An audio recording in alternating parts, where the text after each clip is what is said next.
Iván Espinosa de los Monteros, primera pregunta, ¿se vive mejor fuera de la política? Indudablemente se vive mejor fuera de la política, se está más tranquilo, se gana más dinero, se tiene más control del tiempo y del calendario de cada uno. Claro, se vive mejor. La política debe ser, o debería ser, un sacrificio para el que la ejerce. Hay gente que no sabrá nunca si se vive mejor dentro o fuera de la política, pero yo he estado fuera, dentro, fuera otra vez y te puedo asegurar que sí, se vive mejor fuera. Has estado concretamente una legislatura completa en el Congreso de los Diputados. Incluso dos, una muy breve. Bueno, claro, sí. por eso he mencionado solo una, que realmente fueron dos. Bueno, o incluso tres. Técnicamente he sido elegido Técnicamente tres, claro. Sí. Pero la pregunta es, después de haber estado más de 4 años, digamos, en el Congreso de los Diputados, ¿cuál dirías que es el principal mal que acecha a la política en nuestro país? Bueno, la política, el sistema político en España está diseñado en los años 70, después de 40 años de franquismo, y lo que se intenta es compensar aquellas carencias que se tuvo durante esa época. ¿En esa época hubo política? Bueno, hubo política. Lo que no hubo fue partidos políticos, ¿no? Y entonces en los años 70 el sistema que se diseña, la transición, es un sistema de partidos políticos. Esto a su vez tiene, cosa que es comprensible, insisto, porque era de lo que más echaba en falta, ¿no? La libertad de poderte asociar en un partido político. Pero al final lo que se ha conseguido es que los partidos sean pues unos entes casi impenetrables desde el exterior y que siguen los intereses de un grupo muy reducido de personas, esto lo hemos dicho antes, lo dije dentro y lo sigo diciendo hoy, que cooptan el sentir del conjunto del partido, ¿no? Entonces, que no pueda haber... ¿Cuál es la principal debilidad? Pues la principal debilidad es que no hay mucha capacidad de influir fuera de los partidos, y luego dentro de los partidos que estás al albur de lo que decidan muy pocas personas en la cúpula. ¿Pero usted fue parte de esa cúpula? Sí, ya lo entiendo, pero no deja de ser verdad. Bueno, la eterna crítica, ¿no?, de la falta de democracia interna en los partidos en nuestro país. Bueno, eso es literalmente lo que sucede. Que posiblemente hay gente que luego cuando llega a ese momento dice, no, es que decíamos que era importante la democracia interna, pero a la vista cómo funcionan las cosas, o mientras nos vayamos consolidando, o hasta que tengamos un cierto tamaño, pues quitamos todo lo que habíamos dicho de democracia interna y lo llevamos por otro camino. Bueno, pues lo puedo entender, pero en fin, es un poco incoherente con lo que algunos sostenían al principio, ¿no? ¿Podemos descartar una vuelta a la política? Sí, yo no estoy con idea de volver a la política. Sí estoy con idea de aportar ideas que creo que son importantes para España y que la política no es el mejor sitio para desarrollarlas. ¿A través? Bueno, a través de una institución independiente, de una plataforma no ligada a ningún partido, tendrá forma de asociación o fundación y que vaya trayendo pues, el criterio de expertos, ¿no? Porque uno cuando está en el sector privado y cuando interactúa con gente de distintos sectores se da cuenta que España está llena de talento, pero llena de talento, mires donde mires. Es decir, tenemos ingenieros de caminos que son top a nivel mundial, o arquitectos, o médicos o gestores sanitarios, o abogados que lideran algunos despachos internacionales más importantes del mundo, o deportistas, o cocineros, o artistas. Tenemos en general en España mucho talento alejado de la política, muy poquito dentro de la política, pero fuera de la política hay mucho talento. Entonces, creo que hay gente por ahí fuera que tiene ideas muy buenas sobre cómo se puede mejorar nuestro país y a las que hay que escuchar y dar una voz que no pueden tener dentro de los partidos políticos ni quieren estar dentro de sus partidos. ¿En qué semana de gestación está la criatura? La criatura está avanzada, pero quiero ir puliendo algunos detalles antes de lanzarlo. No, más que prisa, lo que hay es ganas de hacerlo. Luego no me he puesto una fecha exacta, pero será pronto, cuando lo lancemos. Lo que pasa es que no sé si en el ginecólogo ha salido ya niño o niña. Bueno, ya veremos, seguramente será niña, como su padre. Sí, ¿no? ¿Y tiene nombre? Bueno, todos esos son detalles que iremos planchando poco a poco. Y conoceremos también los parientes, ¿no? Bueno, conoceremos los parientes, sí, conocemos a todo lo que te digo. La idea no es tanto de que uno lo lidere o tal, que bueno, pues lo voy a organizar yo, pero dar voz también a gente que a lo mejor no conocemos porque son profesionales independientes, porque es gente que no está metida en ese mundo ni quiere estar en el mundo de la política, pero oye, te pongo un ejemplo. Si hay un buen ingeniero de caminos que nos puede hablar de un plan de infraestructuras para España, pues creo que eso es interesante. Si tenemos un buen ingeniero de telecos que nos pueda hacer un papel y una charla interesante sobre por qué España tiene un papel importante en los data centers, que son a su vez el corazón o el núcleo central, es donde irradia toda la información que se necesita para el desarrollo de inteligencia artificial, pues eso puede ser muy interesante.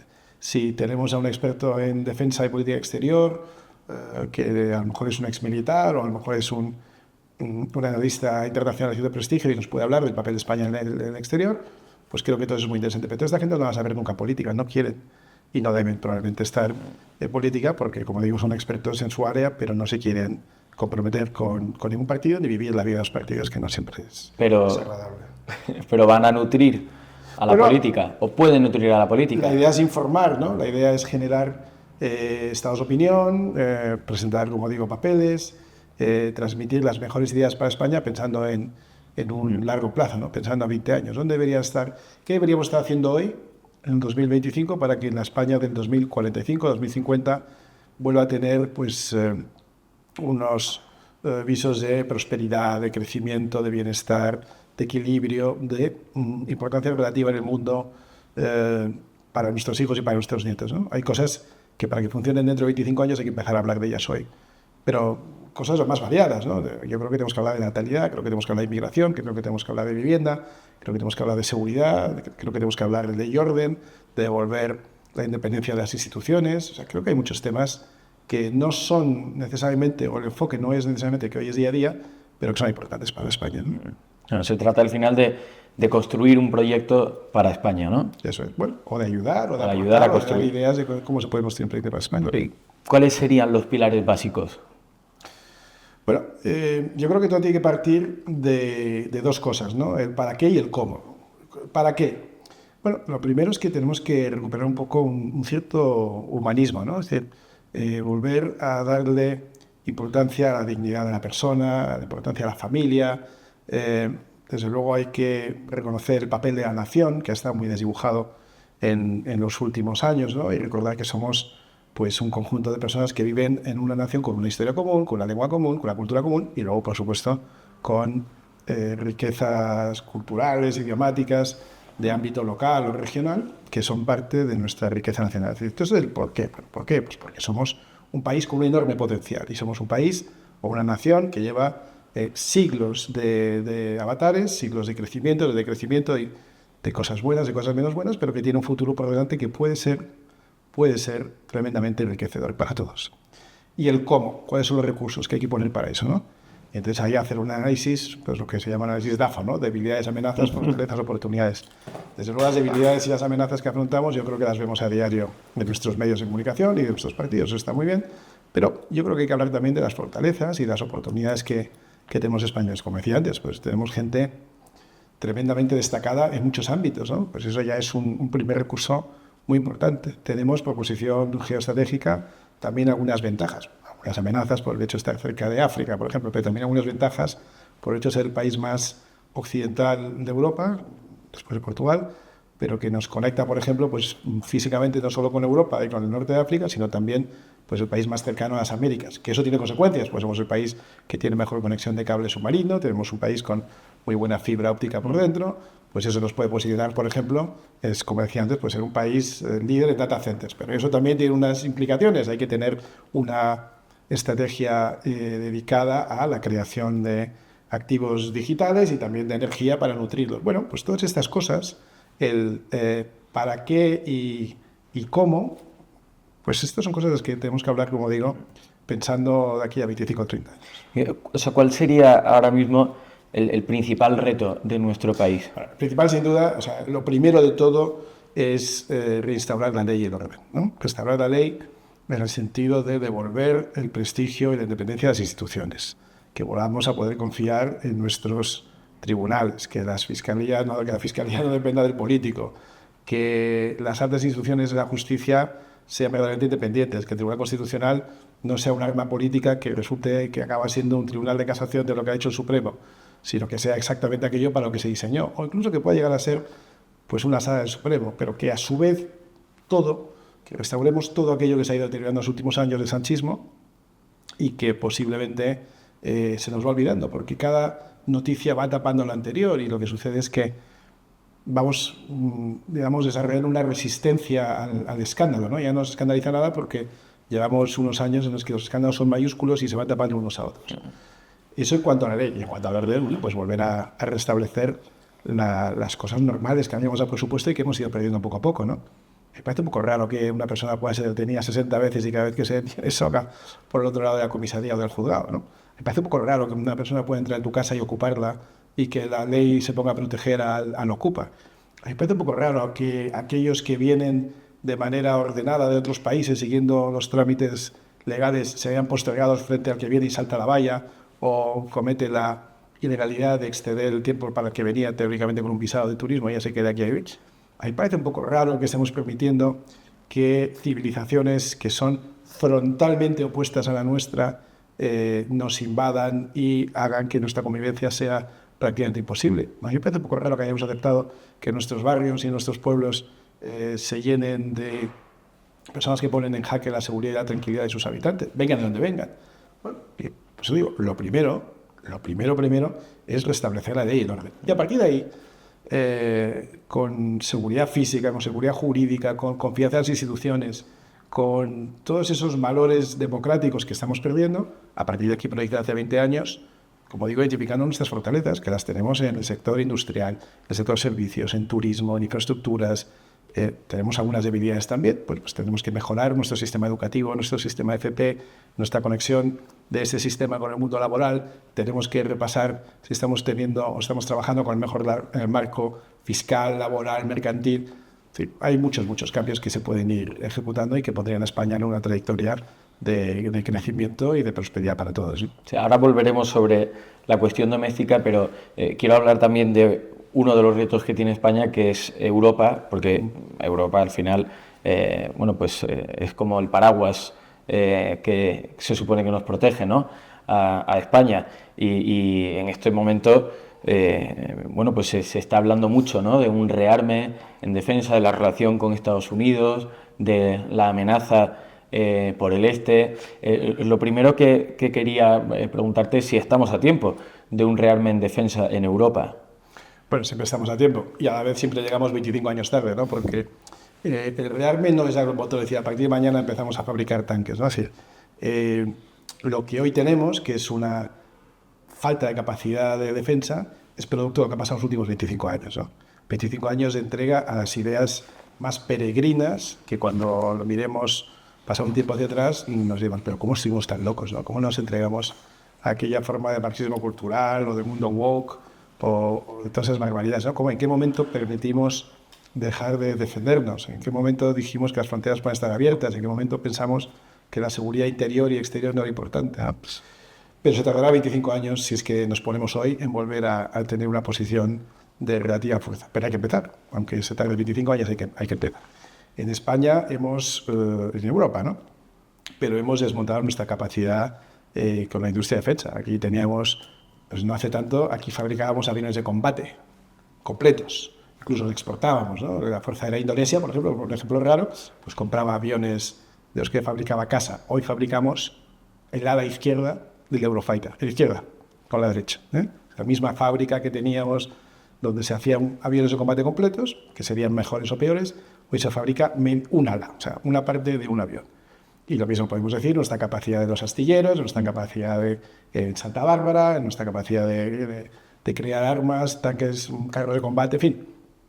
Y luego todo lo nuevo que hemos dejado de hacer. No nos hemos ido poniendo, como no teníamos una infraestructura de defensa potente, pues como país no estamos en el frontispicio de la innovación tecnológica en el campo militar. Por cierto, una buena parte de la innovación tecnológica que vivimos todos los días en nuestras vidas proviene de la industria militar y aeroespacial.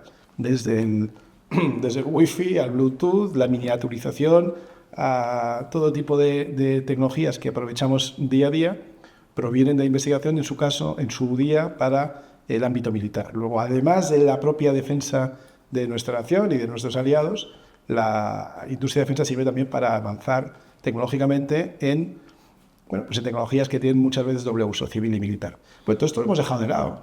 Y si queremos volver a empezar, se tarda porque hemos roto con una tradición que a lo mejor no éramos tampoco el país más armado del mundo, pero era un país que tenía una cierta capacidad. Esto lo hemos ido desmontando y ahora hay que volver a montar. Pues esto se tarda mucho. Sí, de esto estamos hablando principalmente por... parece que está habiendo como un reajuste del orden mundial, después de la llegada de Donald Trump a la Casa Blanca, que, por decirlo de alguna manera, la principal amenaza ahora mismo en Europa es que Estados Unidos nos deje colgando de la brocha.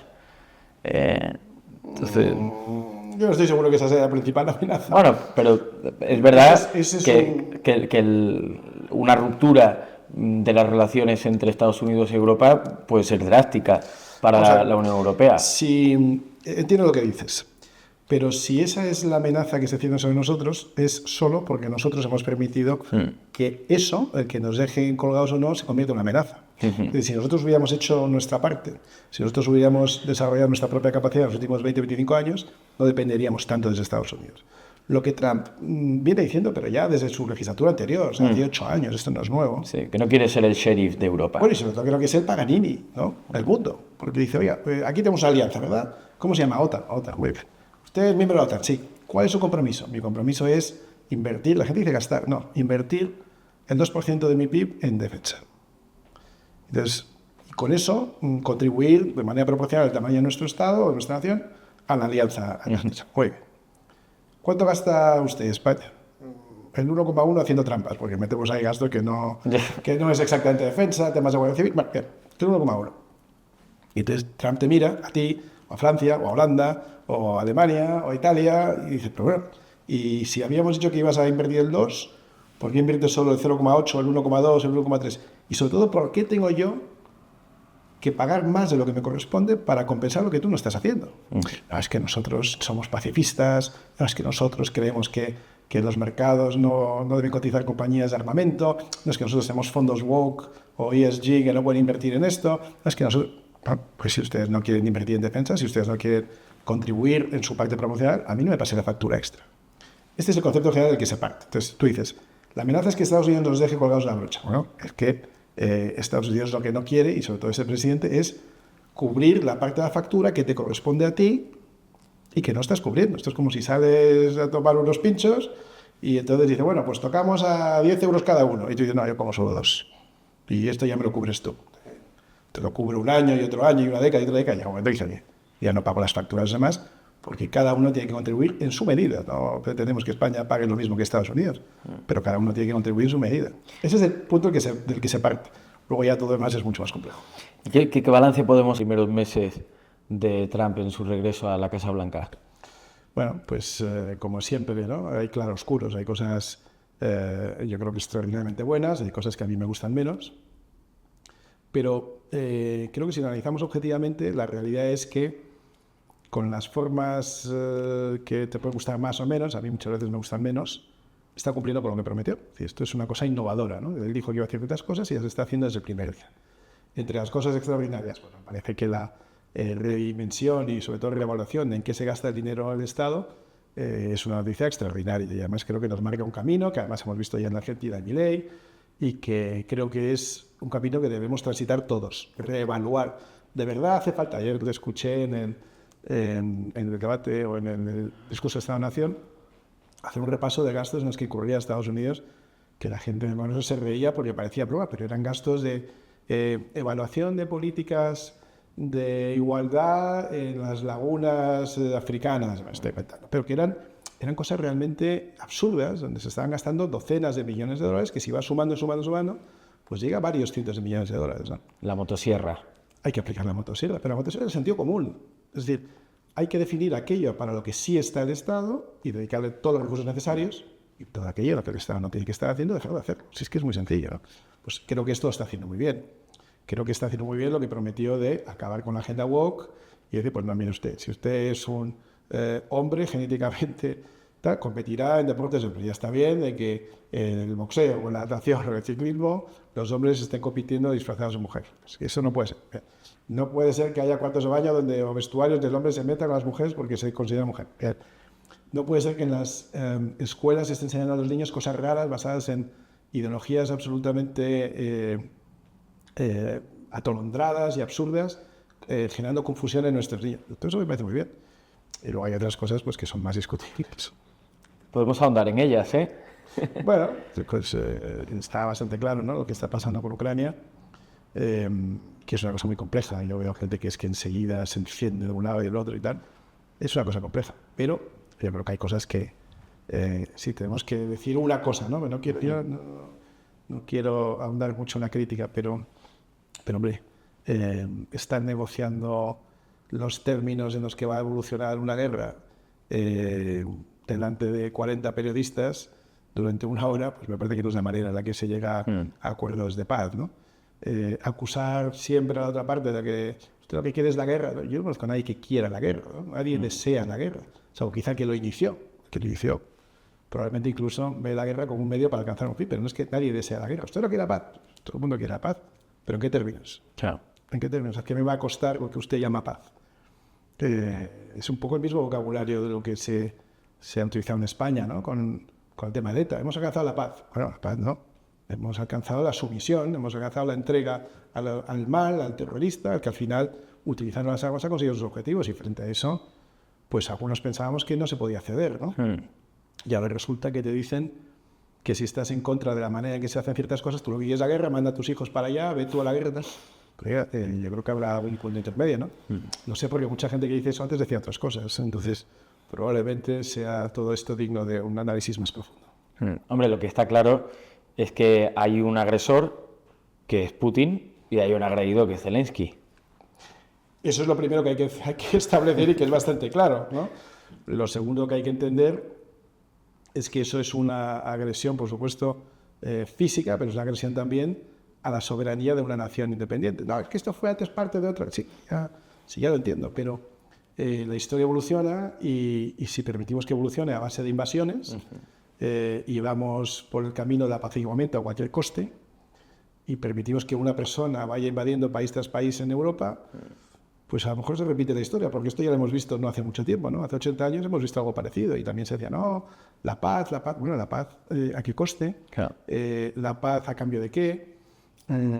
¿Quién sale ganando de esta llamada paz? ¿Por qué lo permitimos? ¿Por qué no lo permitimos? Entonces, si creemos en la soberanía de las naciones, yo sí creo. Si creemos en la importancia de la libertad, yo sí creo. Si creemos en la importancia de defender ciertos principios y valores, porque el día de mañana te pueden afectar a ti. Y yo sí creo, pues todo el mundo desea la paz, pero hay que ver en qué condiciones se establecen. Y desde luego tiene que ser condiciones tales que se defiendan estos valores de los que estamos hablando, ¿no?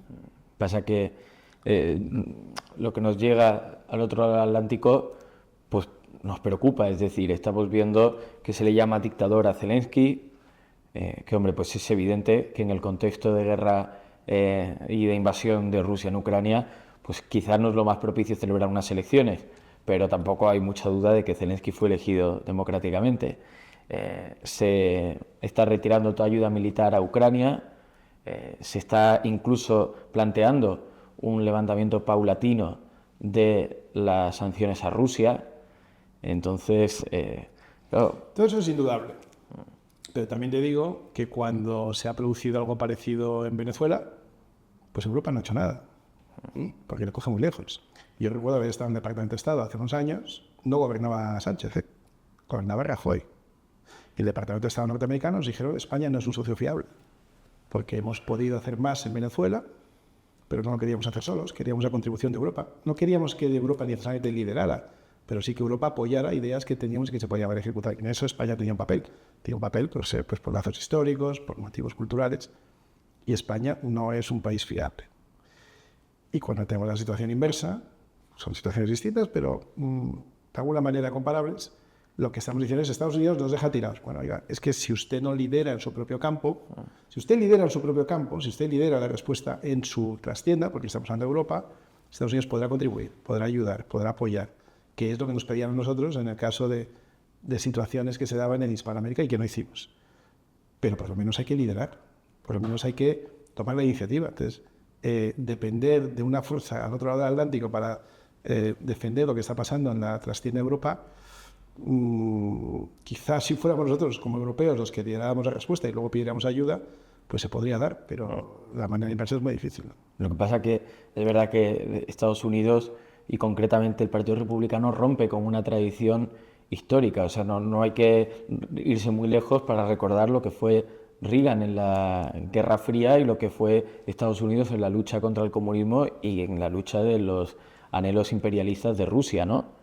Entonces, bueno, pues hay motivos para estar preocupados. Bueno, eso es sin duda un choque de civilizaciones y te insisto, es decir, que yo creo que hay que hacer frente al invasor y que creo que es un riesgo para la seguridad europea y que no hacerlo sería un error muy grave. Lo que digo es que Estados Unidos puede contribuir, pero que el sentimiento ha cambiado y que lo que están dispuestos a hacer es posiblemente ayudar, contribuir, apoyar, pero no liderar. En los 4 años de la administración Trump primera, no se inició ningún conflicto armado. Eso es una cosa muy infrecuente en la historia reciente de Estados Unidos, ¿no? Es decir, el premio Nobel se lo lleva Obama, pero el que realmente no solo no inició ningún conflicto, sino que evitó que se produjeran otros, fue la época de Trump, con todas las formas y todos los excesos que quieras, ¿no? Y ahora vuelve y te dice lo mismo. Yo, primero, America First. A mí me han elegido los americanos y estoy para la satisfacción de los americanos. Yo no he sido elegido sheriff de aldea global. ¿Usted quiere que le ayude? No sé qué, yo le ayudo. Bueno, a lo mejor sí. Pero bueno, lidere usted. Si hay una guerra en Europa, lidere usted y ya veremos en qué condiciones de apoyo yo. Yo no voy a iniciar ningún conflicto, voy a intentar acabar con los que hay. Esto lo dijo en campaña, ¿eh? Y otra cosa es cómo se haga y si sale bien, si sale mal. Lo triste es que Europa no tenga un papel como para ser capaz de decidir o de influir de una manera decisiva en el final de este conflicto, ¿no? Y no lo tiene. De hecho, cuando ves que se está negociando en Arabia Saudí el fin de la guerra en Ucrania, o la invasión rusa en Ucrania, pues te tienes que quedar preocupado, porque ahí no hay ningún europeo en la mesa, ¿no? Y luego esto se reúne muy rápidamente aquí, pero no deciden nada, deciden que están deeply concerned, ¿no? Muy preocupados, pero yo no he visto todavía una respuesta sólida de Europa como para poder, digamos, ser decisivos en la resolución del conflicto. Has hablado de los claroscuros de Trump y ahora acabas de mencionar los excesos de Trump, porque a mí se me puede venir a la cabeza, pues, esas formas, ¿no?, a las que tú haces alusión, ataques a los jueces, muchas veces el cuestionamiento de resoluciones judiciales, incluso un cuestionamiento de los resultados de unas elecciones. En España, esos excesos que tú aprecias en Trump, bueno, les he puesto yo nombre, no sé si son esos, pero en cualquier caso, los excesos que aprecias en Trump, ¿los ves en algún líder político en España? Bueno, por supuesto, en Pedro Sánchez, pero con un agravamiento, ¿no?, que es que en Estados Unidos los poderes sí son independientes. El poder judicial es absolutamente independiente. Tú puedes atacar a los jueces, pero nunca le he oído a Trump, porque además sería mentira decir la fiscalía depende de mí. El gobierno o el ejecutivo tiene la potestad, eso sí, de nombrar a los jueces del Supremo, pero cuando los nombra son puestos vitalicios y hay presidentes a los que les toca nominar, porque luego tiene que aprobar el Congreso y el Senado, nominar candidatos para el Tribunal Supremo. Hay presidentes que les toca a 2 o 3, creo que a Trump le tocaron 3 miembros del Supremo, lo cual es también muy frecuente, simplemente porque pues me acuerdo que Ruth Ginsburg murió, Sandra Day O'Connor dimitió porque quería ocuparse de su marido, que era muy mayor, y no sé quién más dimitió o murió, y le tocaron 3, ¿no? Hay presidentes que no les toca ninguno. Pero de todas maneras el sistema judicial es bastante más independiente, como se ha demostrado, ¿no? No digo que esté exento de dificultades y de cosas que se pueden ajustar y mejorar, pero es mucho más independiente que tenemos aquí. No se ocurriría a Trump, creo, decir la fiscalía depende de mí, ¿no? Primero porque no es verdad y segundo porque este tipo de cosas no se estilan en Estados Unidos. Aquí sí. Aquí estamos con un presidente de gobierno que te cambia el Tribunal Constitucional con la colaboración del Partido Popular, por cierto, a su favor, que utiliza el Constitucional, como hemos dicho antes, como si fuera un tribunal de casación del Supremo, que no es esa la intención que tenía el legislador cuando lo creó. De hecho, los miembros del Constitucional son políticos, no son precisamente jueces ni magistrados. Tenemos un intento más o menos frenado de invadir el Consejo General del Poder Judicial. El Congreso está absolutamente en manos del Ejecutivo, hace y dice las cosas cuando el Ejecutivo lo desea, las leyes se aprueban o no se aprueban, o se presentan o no se presentan, y los temas discutidos o no en función de las decisiones del Ejecutivo. Sí, o sea, mucho más grave es lo de aquí que lo de Trump, eso no tengo ninguna duda. Por aterrizar todo el debate internacional en España, y volviendo a Ucrania, una de las garantías que pide Zelensky para rubricar un acuerdo de paz es un despliegue de tropas de paz en la frontera para disuadir a Rusia de nuevas intentonas de invasión. No sé si tú verías con buenos ojos ver a soldados españoles en esas tropas de paz en la frontera de Ucrania con Rusia. Los soldados españoles han estado desplegados en misiones de paz con los cascos azules desde hace décadas y no veo a nadie protestar por eso. Me parece que es lógico, ¿no? Hemos estado en Líbano, hemos estado en misiones en Centroamérica, hemos estado en África, hemos estado en el Cuerno de África patrullando el mar. Es decir, pues claro, si España es un país de los más modernos, de los más avanzados, de los que forman parte de la OTAN, pues claro que sería lógico que España formara parte de las fuerzas de paz, como lo ha hecho siempre sin que nadie lo cuestionara hasta ahora. Es que no entiendo muy bien por qué ahora hay gente que utiliza eso como una herramienta de convencimiento político, ¿no? Que vaya tu hijo, sí que... Bueno, oiga, es que España tiene un ejército para cosas así, para defender... ¿Solo para defender España? No, mire, es que cuando llegue el momento, que espero que no llegue, pero que no sería raro que llegara, a defender Ceuta o Melilla, pues también pediremos ayuda a nuestros socios internacionales, ¿no? Otra cosa es que nos la presten, eso ya lo veremos. También hay que tener en cuenta que Ceuta y Melilla las han dejado fuera de la OTAN, pero si nosotros queremos que luego se nos ayude cuando tengamos ciertas dificultades, que puede ser eso, puede ser parar la inmigración descontrolada o puede ser lo que sea, y pedimos ayuda al exterior, pues quizá también nos toca a nosotros corresponder con nuestro ejército profesional en aquellos casos donde se nos requiera en misiones internacionales, claro que sí, en proporción al tamaño que tenemos, ¿no? Y tanto Estados Unidos como la OTAN apremian a España, es uno de los países que han puesto en el punto de mira por la escasa inversión en defensa, que tú lo has mencionado al principio. No le va a quedar más remedio al gobierno actual que acometer un incremento drástico de la inversión en defensa. Y sabemos que para llevar a cabo una cuestión de este calado, de estas características, necesita el concurso del Congreso de los Diputados. ¿Verías positivo un acuerdo entre el principal partido de la Cámara, que en este momento es el Partido Popular, y el Partido Socialista, para poder incrementar ese gasto en defensa en nuestro país? Bueno, yo espero que eso fuera algo con lo que estuvieran de acuerdo todos los partidos, no solo los dos principales. Otra cosa es luego cómo se gasta, en qué se gasta, esto puede ser ya más objeto de debate, pero que tenemos que prácticamente duplicar nuestro gasto en defensa. Yo creo que esto es muy poco cuestionable, ¿no? Otra cosa es que el Partido Socialista tenga que explicar cómo se pasa de decir, como dijo Pedro Sánchez, que de suprimir algún ministerio suprimiría el de defensa, a decir lo que ahora tiene que decir, que es correcto, es decir, que ellos aciertan cuando rectifican, pero de decir que suprimiría el Ministerio de Defensa a decir que hay que duplicar el gasto en defensa, pues seguramente media una explicación por su parte, pero si lo hace y lo propone en términos razonables y sin hacerte trampas, pues claro que hay que apoyar en serio, pero no porque venga de Pedro Sánchez, sino porque es lo correcto, aunque venga de Pedro Sánchez, ¿no? Esta idea de que todo lo que venga de Pedro Sánchez hay que rechazarlo, pues mire, no, está un reloj parado, acierta 2 veces al día. Entonces, si rectificando acierta, pues cómo nos vamos a poner en contra de eso, ¿no? Eso no tiene sentido. No, pero yo lo digo precisamente porque Vox se tira a la yugular del Partido Popular cada vez, si cabe, que coincide con el Partido Socialista en una votación en el Congreso de los Diputados. Y hay cuestiones de Estado para las que igual es necesaria esa colaboración entre los dos grandes partidos de España. No los dos, y es que yo creo que todos los partidos... Otra cosa es que no espero nada de ciertos partidos, pero yo creo que todos los partidos deberían estar a favor de todo aquello que sea bueno para el conjunto de España. Y insisto, invertir en defensa es algo que es bueno para España. Te pongo un ejemplo. La gente no sé si es consciente de lo difícil que es avanzar e innovar en el mundo tecnológico, ¿no? Para que eso se produzca se tienen que dar muchos factores simultáneamente. No es que haya una lista específica, pero solo se produce cuando se dan muchos factores simultáneamente.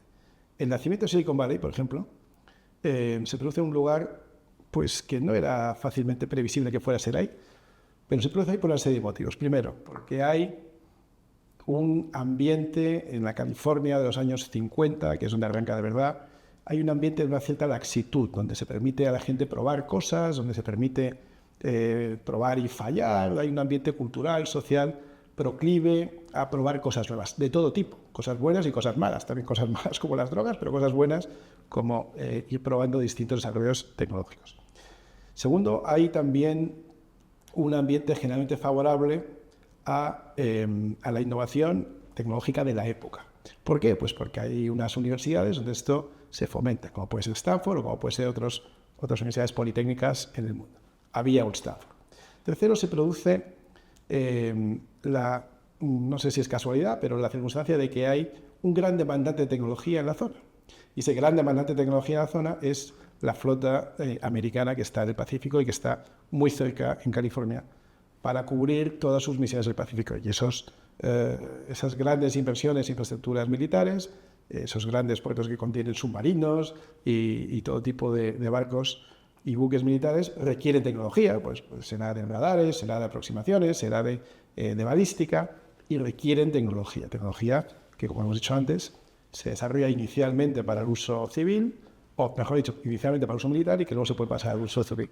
Y luego otras circunstancias, como por ejemplo pues que haya financiación y entonces se establecen los principales centros de capital riesgo en San Francisco, y todo ese conjunto de cosas es lo que produce avance tecnológico. Pero insisto, uno de los principales es tener a alguien que te demanda ese avance tecnológico, y eso suele ser, es muy frecuentemente, el mundo de la defensa o el mundo de la tecnología aeroespacial, que por cierto proviene del mundo de la defensa. La NASA es una unidad que arranca con pilotos de la Fuerza Aérea Americana y con toda una serie de derivaciones del mundo militar. Y de la NASA sale también, pues como digo, mucho avance tecnológico en los años 60 y 70. Bueno, digo todo esto porque invertir en defensa es una manera de favorecer el desarrollo tecnológico de un país como España, que no es precisamente muy innovador ni muy líder, o no está en el frontispicio de la innovación tecnológica en ningún campo. Si tuviéramos una inversión en defensa suficientemente elevada o suficientemente voluminosa, si esa inversión en defensa requiriera o estimulara el avance tecnológico, pues por ejemplo en el mundo de los drones, que es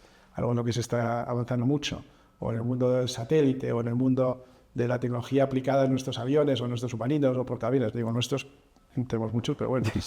Pero si estuviéramos fabricando más, necesitaríamos más tecnología, y una parte se compraría afuera, pero una parte se podría hacer dentro también. Bueno, pues es todo un ecosistema que se retroalimenta y que favorece el desarrollo tecnológico, que, como digo, luego muchas veces pues acaba teniendo uso militar, pero también civil. Por retomar la pregunta que la doy por respondida, pero sí, creo que los partidos se tienen que poner de acuerdo en invertir en defensa. Necesario para España y para nuestro papel en el mundo. Se lo digo porque pues, recientemente, por ejemplo, cuando tanto el Partido Socialista como el Partido Popular han salido con un discurso muy similar con respecto a Ucrania, Vox ha repetido uno de los principales salmos, ¿no?, que es que el Partido Popular y el Partido Socialista son lo mismo. ¿Lo veis? Opinan lo mismo, son lo mismo. Entonces, la pregunta es, ¿el Partido Popular de Feijóo, por situarlo en el contexto actual, es exactamente lo mismo que el Partido Socialista de Pedro Sánchez? A ver, el Partido Popular peca de intentar aproximarse demasiado a Pedro Sánchez, eso no hay duda. Y yo creo que si quiere tener éxito electoral, se tiene que apartar de salir. No tiene sentido que se presente como una opción socialdemócrata más, ¿no? Y otros partidos, pues en vez de decir que todo lo que salga de ahí está mal, pues a lo mejor lo que tiene que hacer es, efectivamente, la mayoría de las cosas que salen de ahí están mal, pero si hay una que tiene sentido, pues todos dejan de apoyarla. De hecho, el pasado se han apoyado algunas medidas que no han sido precisamente las mejores y que han tenido consecuencias graves. Si se ha apoyado o se ha votado lo mismo que el PP y que el PSOE, con consecuencias como, por ejemplo, haber liberado terroristas etarras, ¿no?, pues digo yo que cosas que sí tienen sentido para España se podrán apoyar también, me imagino. Pero tú sigues pensando que el Partido Popular actual es una opción socialdemócrata. Bueno, yo creo que eso no cabe ninguna duda. Otra cosa es que evolucione de otra manera, pero hoy por hoy el Partido Popular está empeñado en adherirse al Partido Socialista y Vox está empeñado en atacar al Partido Popular. Yo he estado durante un par de meses intentando promover la idea de que se tiene que entender un poco más. He visto que eso no tiene mucho ambiente, por utilizar una expresión sevillana, y ya está. No insisto porque no hay manera de que hablen o se pongan de acuerdo o busquen puntos en común. Bueno, pues es una pena porque España necesita una alternativa y no veo que se esté fraguando. Yo no veo que la gente esté muy ilusionada con la alternativa. Yo veo que hay mucha gente que está muy desesperada con este gobierno y muy poquito ilusionada con las opciones alternativas. Claro que hay gente que es militante y yo lo entiendo, recalcitrante y tal. Pues yo sí estoy fenomenal, pero la mayoría de la gente, la que no está necesariamente alineada o afiliada o depende de un partido, pues me temo que no está especialmente entusiasmada con las alternativas que hay, ¿no? No sé si le estás dando ahora mismo muchos años de vida a Pedro Sánchez con este análisis que haces. Pues es difícil saber. Yo creo que tiene 2 años de vida por delante porque no veo motivo alguno para que convoque elecciones antes de eso, ¿no? Y ya hemos visto que es capaz de hacer de todo lo que sea necesario para sobrevivir un semestre más, un año más, una legislatura más, ¿no? Yo creo, con la información que tenemos hoy, que es más que probable que si hay elecciones mañana, pues no pueda formar una coalición de gobierno. Porque creo que PP y Vox sumarían más. Y creo que pese a lo que dicen, pues se acabarán poniendo de acuerdo. Eso es lo que creo. Y eso es lo que creo hoy, en marzo de 2025. Pero claro, es que creo que quedan 2 años y de aquí adelante las cosas pueden cambiar mucho. ¿Por qué no se ponen de acuerdo Partido Popular y Vox? Pues ya no lo sé. Eso ya es entrar en terrenos que ya no sabría, que preferiría no entrar. Porque desde tu salida de la política activa, tu abandono del Congreso de Diputados, dejaste tu escaño, sigues siendo militante de Vox, ¿no has querido ahondar nunca en el porqué de esa marcha? Y valga la redundancia, ¿por qué no has querido ahondar en el porqué de esa marcha? No, yo lo que creo es que en la vida hay que ser agradecido. Yo estoy muy agradecido por haber podido contribuir desde Vox en los años en los que estuve, y estoy plenamente satisfecho de lo que se hizo en esa época. Estoy plenamente satisfecho del ambiente que se creó en lo que de mí dependía, que era el Congreso de los Diputados y los 50 años de Vox. Creo que fue una época formidable, y si preguntas a la mayoría, te diré la totalidad o casi la totalidad de los diputados, te dirán que fue una época formidable. Lo que haya pasado después de mi salida, pues no tengo ninguna responsabilidad sobre ello, y no tengo tampoco especial interés en hablar de ello, porque yo creo que es mejor mirar hacia adelante. Y cuando uno ha formado parte de una familia, y lo sigo haciendo, como tú dices, tanto que militante, pues es mucho mejor quedarse con lo bueno. Sí, pero es verdad que estamos viendo, por ejemplo, en estos días, y en Voz Populi lo publicamos, como muchas de las cuentas ligadas al ejército que Vox tiene desplegado en las redes sociales, pues de repente te han ubicado como Sí. en la diana, es decir, en el centro de la diana. Y lo comprobamos, por ejemplo, hace no mucho tiempo, cuando diste una conferencia en la Universidad Complutense de Madrid. Bueno, intentaste dar una conferencia porque los grupúsculos de extrema izquierda que tratan de dominar la universidad pública pues te lo impidieron. A ojos de mucha de la gente que está vinculada a Vox fue un montaje para que te apoyara bueno, no sabemos muy bien cuál era la finalidad del montaje, pero a la luz de las reacciones de muchísima gente de la sociedad civil, incluso periodistas y por supuesto del Partido Popular, pues esas personas vinculadas a Vox muy activas en las redes sociales concluyeron que era un montaje. Sí, o sea, sí es verdad que yo me siento muy querido y tengo muy buena conexión con la base de Vox, y oye, son millones de votantes, algunas decenas de miles de afiliados, y tengo una magnífica opinión y relación con el 99%, ¿no? Sí es verdad que hay algunos que se han decidido atacarme, algunos en abierto, otros a través de esas cuentas, desde el propio partido. Bueno, pues es una pena, ¿no? Pero en fin, yo he procurado ser muy prudente, ser muy sensato y evitar esa confrontación. Pero sí, van pasando cosas, ¿no? Y bueno, pues es difícil de entender. Pero sí, es difícil de entender. ¿Y tú le encuentras alguna explicación? De luego no quiero ahondar mucho en eso, ¿no? Pero pasan cosas raras, eso no hay duda, ¿no? Yo creo que se equivoca. Si creen que soy enemigo, pues creo que se equivocan, ¿no? Pero bueno, van a abierto un expediente. Otro día me dicen, tienes que comparecer hay un canal de denuncias y tal. Y digo, ¿y qué? No, pues te han denunciado. Y digo, pues comparece. Entonces, ¿qué es lo que te denuncia? No se puede decir. ¿Cuál es la denuncia? No se puede decir. ¿Quién te denuncia? No te lo puedo decir. ¿Cuál es la acusación? No te puedo decir. ¿Cuándo sucedió? No te puedo decir. Me tienes que responder a unas preguntas. Unas preguntas un poco raras sobre algo de lo que no te dicen, tal. Y luego me entero porque al final, pues, como digo, me llevo muy bien con el 99% del partido, que están intentando fabricar una historia de que yo llamé para incidir en un cambio urbanístico. Todo esto, bueno, yo ya me había ido, por supuesto, de la portavocía, ¿no? Para incidir en un cambio urbanístico en un pueblo, para beneficiar a una amiga. Y todo es que llamé a una de las personas responsables del partido en un pueblo para decir, oye, hay una persona que quiere ir a explicarte lo que vais a votar la semana que viene, algunas consecuencias que tiene y tal. Ya la ha recibido el PP, ya la ha recibido el PSOE, no acaba de encontrar hueco con vosotros, le podéis recibir y luego votáis lo que os dé la gana. Sí, tal. Bueno, que esta persona que no conocía nada, la concejal, recibió a la persona, como digo, se entrevistó con todos los grupos políticos, PP y PSOE votaron a favor de la resolución que traían ellos y Vox al final se abstuvo, que era lo que pensaban hacer desde el principio, a pesar de escuchar a esta persona. Pues bueno, es que hay un conflicto de interés. Te digo que esto me enterará por detrás, porque no me lo dicen abiertamente, ¿no? Es decir, el partido, de manera oficial, la persona que te haya llamado, no te ha comunicado el porqué de todo ese interrogatorio. Ni por qué, ni quién, ni dónde, te han contado por detrás. Hay unos audios, y tal. O sea, ¿qué dice el audio?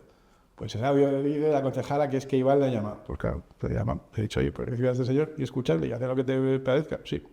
O sea, que no, tampoco la conozco nada. Pero le he llamado luego a presionar, le he dicho que cambiara el sentido del voto, ha cambiado el sentido del voto, sirvió para algo, como digo, al final eso lo aprobó el PP con el PSOE, que era lo que pensaban hacer al principio, y al final luego la operación ni siquiera se hizo, o sea, que es que no tiene ninguna importancia. Pero quiero decir que este tipo de cosas, que las estén utilizando, pues hombre, es una pena, ¿no? Pero es llamativo también. ¿Tendrán ganas de romper el carnet de militante? No, yo he contribuido desde el principio a montar este partido y a mí, los que más...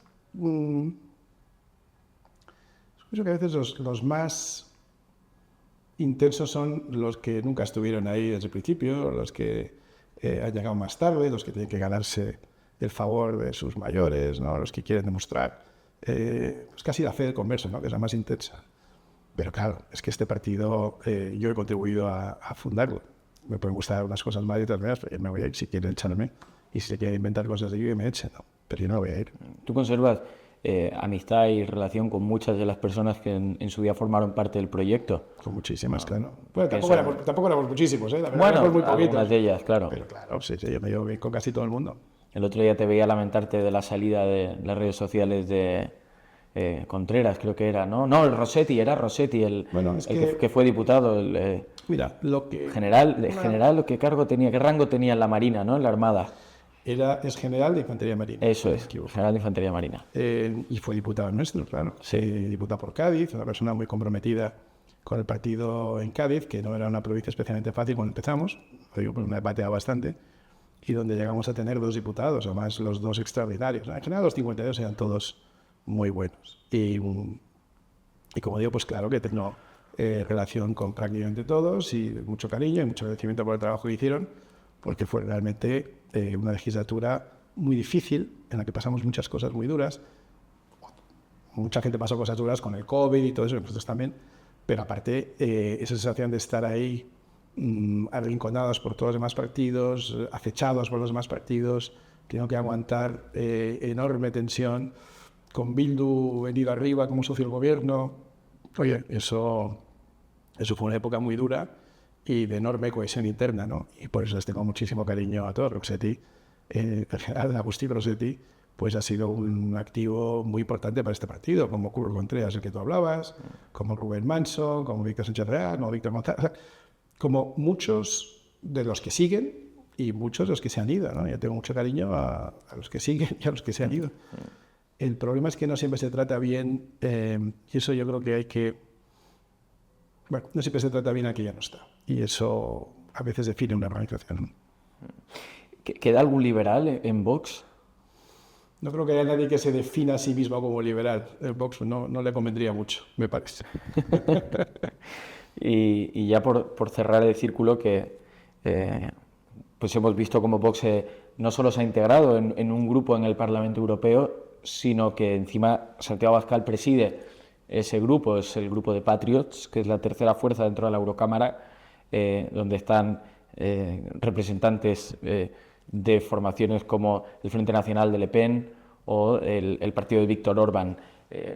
No sé si te leí en una entrevista hace no mucho que Víctor Orbán no era lo mismo que Meloni, ni Le Pen lo mismo que Milei.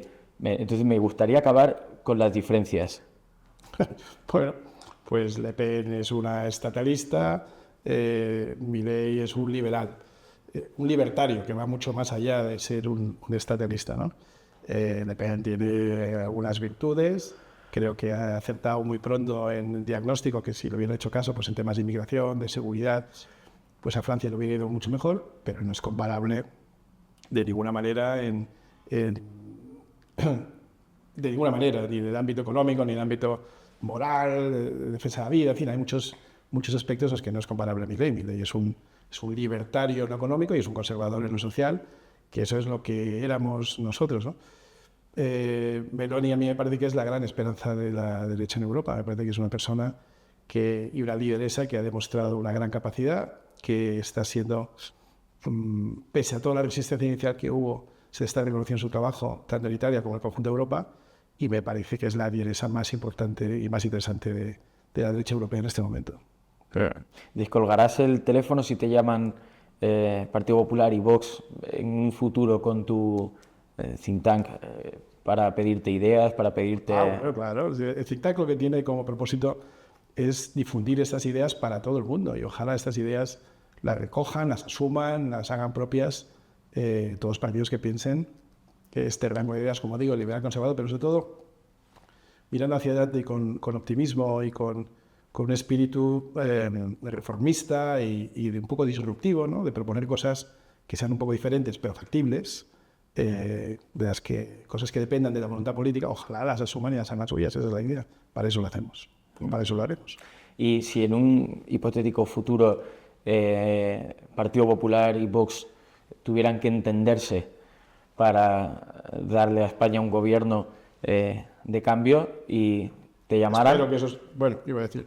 ¿Esperas que...? No, espero que suceda la primera parte. Espero que ese futuro llegue pronto y que haya esa alternativa a Pedro Sánchez, pero espero que sea una alternativa con las mejores ideas, y por eso lo que vamos a hacer, como digo, es proponer ideas que varias personas pensamos que son muy buenas para España, que sean un poco diferentes, un poco creativas, un poco disruptivas y que merezca la pena poner en práctica, ¿no? Esa es la aspiración, por lo menos. ¿Y si te llamaran de esa alternativa para formar parte de ella? No creo que eso sea muy probable por parte de ninguno de esos. No.